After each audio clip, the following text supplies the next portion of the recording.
Good morning, friends. When we last left off in the Power of Un, Gib had run away to the forest because he was upset with his father and upset with Rainey because he was going to have to now babysit Roxy, his little sister, during that night's carnival. And that had been something he had been looking forward to doing with his best friend Ash for weeks, maybe a month.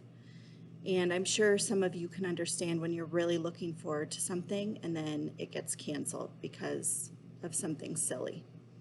And now in this case, he knows exactly why Rainey couldn't babysit. And it wasn't because she was sick. It was because she was upset with Gib. I think most of you agreed with that when you wrote me your statements last week. So we're moving on to chapter 2, and it's called The Gift. Oh, and remember when he was in the woods, there was a strange man. The gift.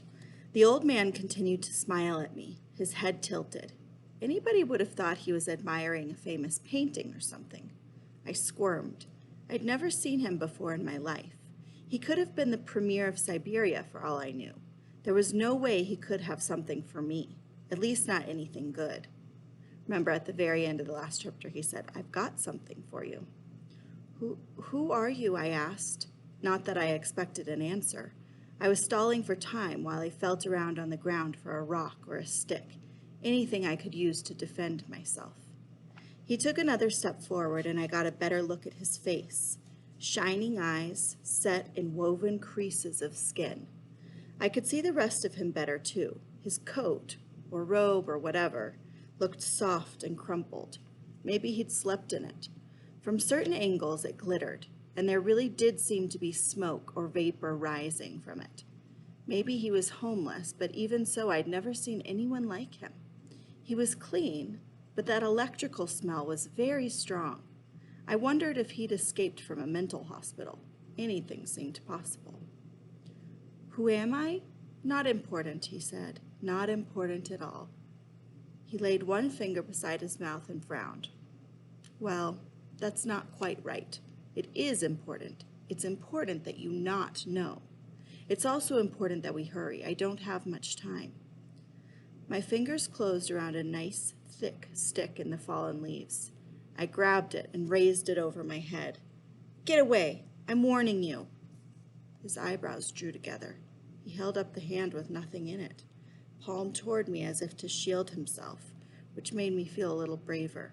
No, don't worry. I'd never hurt you. Cross my heart and hope to die. He traced a cross over his heart. I wasn't sure I'd ever seen anybody older than 13 do that before. I'm just here to give you something. Really, he continued, holding out his other hand. What I'd assumed must be a gun or a knife or some weapon was actually a flat box that looked like it might be plastic. In the dusky light, it was hard to tell. One of my mother's favorite warnings scuttled through my skull, and I said it out loud before I could stop myself. Beware of strangers bearing gifts. The old man closed his eyes for a second or two and smiled. When he opened them again, he said, "This is so weird, so great and so weird." He looked, well, delighted is the only word I can describe it. I sat up. Great? Weird? These were words I expected to hear from a guy who had to be at least 70. My heart finally slowed a little, maybe because he seemed to find all this just as strange as I did. Your mom's right, of course. You shouldn't take gifts from strangers, he said. At least not under normal circumstances. My heart sped up again. How did he know my mother had given me that warning? But these aren't normal circumstances. Far from it. He laughed, and I surprised myself by lowering the stick. It was the kind of laugh I've heard from my dad when he finds a rare book in perfect condition. Ash laughed that way once after we took a clock apart and put it back together, and it started ticking. It wasn't the laugh of an axe murderer. The old man held the box up so I could see it better. It was about the size of a paperback book and looked a little like an overgrown calculator or an electronic game, but not quite like either one. The case was gunmetal gray. It had a keypad and colored buttons that might have lit up. He reached toward me. "Let me help you up," he said. I thought about it for a second or two, then took his hand, which felt warm, which felt firm and cool. Not strong exactly, but solid. I dropped the stick in the leaves and brushed myself off. "You kind of startled me a little," I said. "I couldn't help it, it's unavoidable. I tend to appear suddenly." He glanced at his wrist, and so did I. He wasn't wearing a watch there, but a small square panel gleamed in the skin on the back of his hand. Maybe it was some kind of watch after all, because he said, "I tend to disappear suddenly too. Sorry to rush you, but I really have to hurry. There's no way of knowing how long it will be before there's no word for it yet, before things begin to deteriorate." If you don't know what the word deteriorate means, it means to kind of fall apart or disappear. The guy was beginning to sound weird again, and I licked my lips, looking around for my big stick. But before I could bend to retrieve it, he said, "Isn't there a good place to sit somewhere near here? We need to talk." His voice was cheerful, and by this time I did want to ask him roughly a gazillion questions, so I decided to forget about the stick. There's a big, flat-topped rock in the woods where I sometimes go to think or just be alone. It was where I'd been headed when I left the house, so I led him there. It wasn't far, maybe 50 or 60 feet down the path. But he walked slowly. He had a bad limp, and he was wearing these funny little slippers, so thin they must have felt almost like no shoes at all. Along the way, he talked nonstop. "How are things at home?" he asked. I felt like saying not so hot, but I wasn't sure how much I wanted him to know, so I just said, "Oh, I don't know." "How's Doofus?" he asked with a strange, soft little smile. "Doofus?"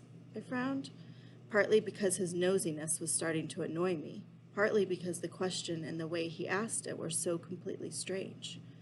Maybe he had me mixed up with somebody else, and this whole thing was just one big mistake. "Who's Doofus?" He made a sound like pfft and rubbed his forehead hard. "Silly me," he said, waving a hand in the air as if swishing away gnats. When we came to the rock, he sat down on it with a sigh. Walking the short distance seemed to tire him out. He patted a place beside him, inviting me to sit down. He looked at the back of his hand again and frowned. "We'd better hurry," he repeated. He lifted the little box so we could both see it better in the twilight. "This is yours. It's what I came to do, give you this." He spoke very fast, the words tripping over each other, so I had to listen hard. "This is important. Remember what I'm telling you. This is a device, a delicate piece of equipment. As you can see, it's handmade. It's the only one of its kind." Now that I had a better look, I could see he was right. It reminded me of a found object sculpture. There was a little screen at the top, maybe an LCD, but it was slightly crooked. So were the number keys below it. There was a large red key that said "Order" in bold letters. The little buttons that might have been lights were different sizes and colors, as if somebody had stuck together whatever was handy. They too sat crookedly on the face of the device. A strip of battered black tape held the front of the case to the back. The whole thing looked like a piece of junk. "Are you positive you've got the right person?" I asked. By now I was really beginning to wonder. Nothing about this made sense. "Your name is Gibson Finney, right? And you live at 410 Cherrywood Drive?" "Yeah, that's me."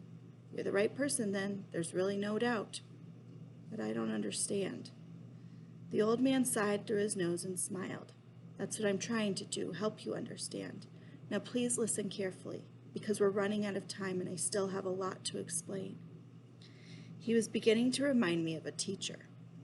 "I want to ask you a question," he said. "Have you ever made a mistake in a game and asked your opponent if you could take your turn over again? Say, a bad move in checkers, or you were unfairly distracted while trying to shoot a basket." "Sure," I said, "a do-over. Everybody needs a do-over sometimes." You can do this with your computer too, am I right? If you make a mistake, there's an undo command. Give it, and you're back where you started before you made the error. "Sure, it's one of the best things about computers."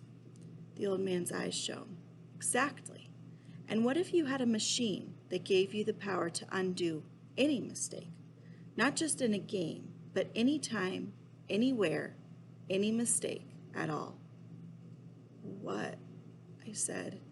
His meaning hit me all at once, so hard I couldn't finish the word. I could barely even finish a thought. There were suddenly so many of them jostling each other in my brain. You mean this machine? I could, with this? Yes, he said, and he flashed a large grin. My heart was galloping. I reached for the box and then stopped myself. Could I touch it? Of course, it's yours. And he started to give it to me. I reached out for it, but an inch from the little machine, my hand stopped, as if there were invisible bricks in the air. I pushed hard.